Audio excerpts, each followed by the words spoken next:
started talaga dito sa BMX tuloy sa showbiz. Pero bago ako mag-showbiz, ako actually fitness instructor ako.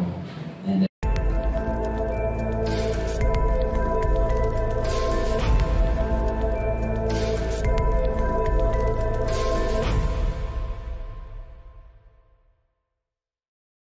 Walang kay Anthony, parang is this your first Viva Max films ba? Or parang nakagawa ka na rin? Nakagawa na rin po, pero this is my first lead role sa VM experience. So, sabi lang sa amin kung before Viva Max, saan ka ba ano yung ginagawa mo, di ba? I started talaga dito sa BMX tuloy sa showbiz. Pero bago ako mag-showbiz, ako actually fitness instructor ako.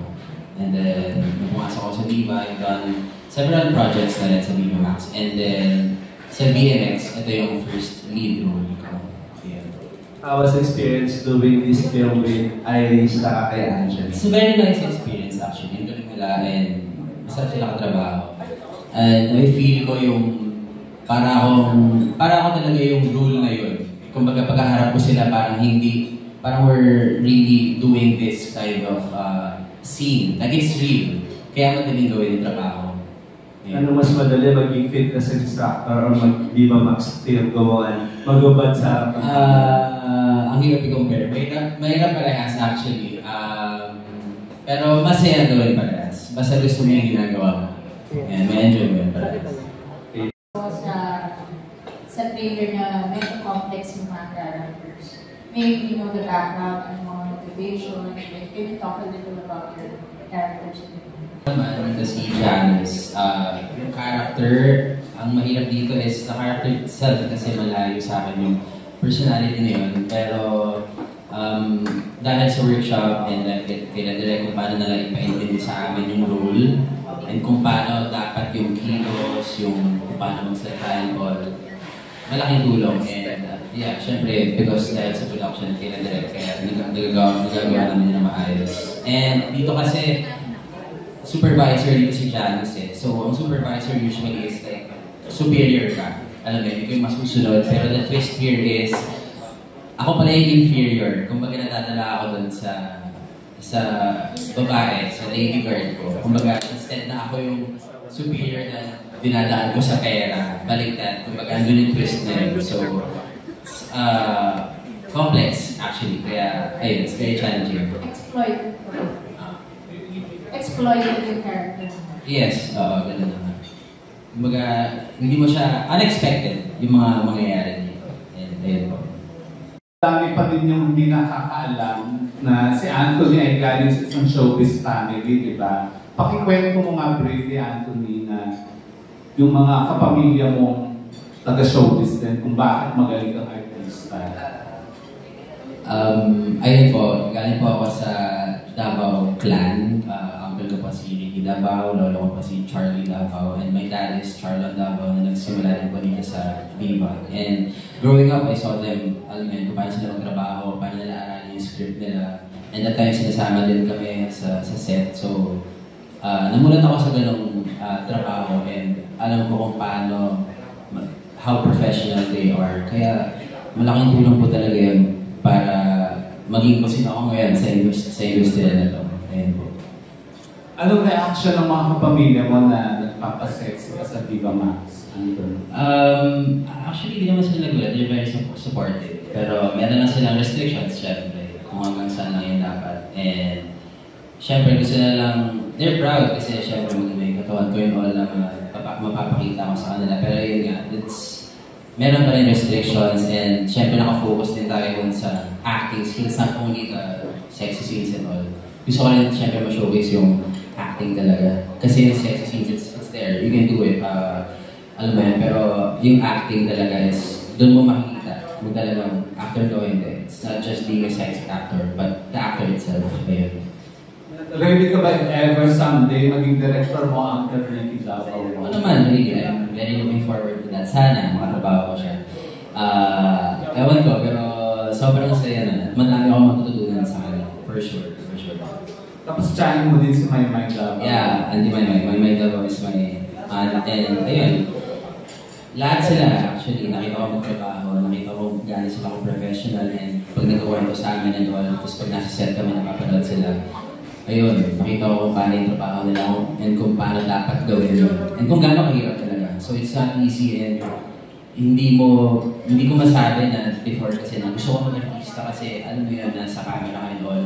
Pero kung gaano kahirap maging artista, doon ka magdadalawang isip kung gusto mo ba talaga to. Gusto mo talagang gawin to? Is it only for the fame, success? Pero for me kasi, if I'm doing something, kailangan gusto ko at minamahal ko yung ginagawa ko. Kaya ako pinasok. First lead role mo kung Lady Gaga, Anthony, pressured ka ba na kasi sa'yo nakasalala yung pelikula? Oh yes, actually, but it's my first lead role, and doon na yung pressure, and the pressure really actually motivates me. I really do want to work under pressure. Mas ginagalingan ko siya pag gano'n. Pag walang pressure, it's like I'm not working at all. It's like I work when it's hard, and I don't work when it's not hard. It's something like that. Yeah. Ano lang kung paano yung dynamics nyo, kung paano yung ginawa, especially yung pinakamahihirap na scenes nyo dito. Start tayo kay Anthony. Kung paano yung naging dynamics nyo sa kaparehan nyo dito sa and paano nyo nairaos yung pinakamahirap na scene na ginawa nyo? Well, malaking tulong pa talaga is bago kami nag-shoot, bago namin kinuha yun, the workshop. Yun po ang nakatulong sa amin para maintindihan yung character, yung roles, and all the scenes para alam namin kung saan magagaling, saan yung hugot, and pagdating sa set, sa shoot, ayun, nagkakaroon kami ng pinag-uusapan namin. Nagbibigay kami ng ideas, ng chemistry, para magkaintindihan kami and magawa namin ng magiging scene. And syempre, lahat din sa mga actors, dahil magagaling sila, madadala ka din sa mismong scene. And ayun, I'm very proud of them kasi ang galing din talaga nila. May specific scenario ka ba na pwede i-share sa akin? Yeah, actually meron. Ito yung scene namin tatlo kung saan basta emotional din. Parang gano'n din. So, doon, nadala din ako doon sa scene na yun. Basta medyo nagbago kasi may usapan kami ni Angela kung paano namin deliver tong lines na to. And doon nagbago kasi nung naglabas na ako ng emotion instead na basta yan, na-feel ko na nadala na lang kami sa isa't isa and pati na rin kay Irish. Kala ko nga iiyak ka din eh. Nakita niya sa mata ko yun, pero pinigil ko kasi it's not, hindi dapat ganun yung emotions na malalabas ko eh. Kasi kung umiyak ako doon parang mali, it's hindi part of the, hindi kasi yun yung character ni Janus eh. Hindi siya dapat iiyak doon. So I had to hold back the tears. Since nasa mundo ka na ng Viva Max, nung pumasok ka pa rito, nahirapan ka mag-adjust. Paano mo i-describe yung buhay mo ang mundo ng Viva Max as an actor? Dahil ito po yung first ever showbiz work ko talaga. And ito nasa sexy scenes ako, pagiging sexy actor. The adjustment, mas mahirap kasi po, other than acting, meron kang sexy scenes na iniisip. It's not just acting itself. And syempre yung pag-alaga ko sa katawan ko, because syempre, ayan ang sinaserve ko rin. Not only the acting, pero yung katawan ko. Dahil may mga sexy scenes and all. And syempre dahil sa family ko, growing up, seeing them work, mas nakatulong talaga yun sa akin to prepare. And if ever na mabigyan ako ng opportunity sa showbiz, which happened already. And I was ready. Alam mo yun, actually hindi mo naman masabi nung ready ka kung hindi mo susubukan. Diba? Basta gusto mo at saka masaya ka sa ginagawa mo. Gawin mo naman. Yan po.